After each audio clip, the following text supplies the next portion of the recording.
Narcissist, sociopath, psychopath. These terms are thrown around all too casually, but they actually represent distinct personality disorders with significant differences. So let's delve a little into the shadow and shine a light on what sets them apart. So narcissists are characterised by an inflated sense of self-importance and a deep need for admiration. They regulate through attention and validation, often lacking empathy for others. While their behaviour can be manipulative and exploitative, they're generally driven by a fragile ego and a fear of being exposed as inadequate. However, they can have some empathy, depending on where they are on the narcissistic spectrum. Sociopaths, on the other hand, don't have empathy, and they have a disregard for social norms with a tendency to violate the rights of others. They are classic, the rules don't apply to me. They often engage in impulsive and irresponsible behaviour, lacking remorse for their actions. While they might appear charming and charismatic, their relationships are shallow and they're based purely on personal gain. Psychopaths share some traits with sociopaths, but are generally considered more calculating and cold-hearted. They often lack empathy and guilt, and their manipulative behaviour is often premeditated and goal-oriented.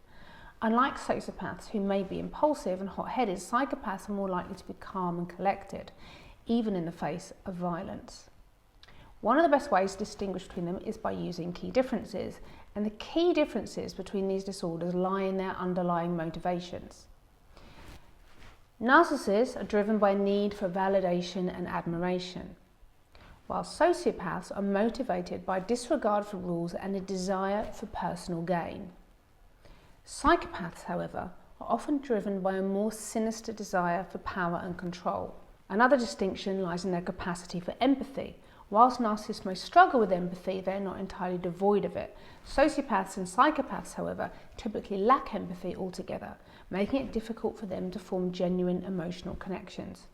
Another key difference is in how they operate socially.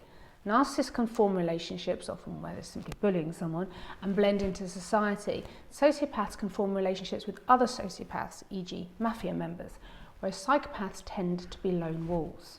As always, it's important to remember that these are complex disorders that should only be diagnosed by a qualified mental health professional. Personally, I think it's quite important not to call someone a psycho just because they didn't call you back or they've got on your nerves.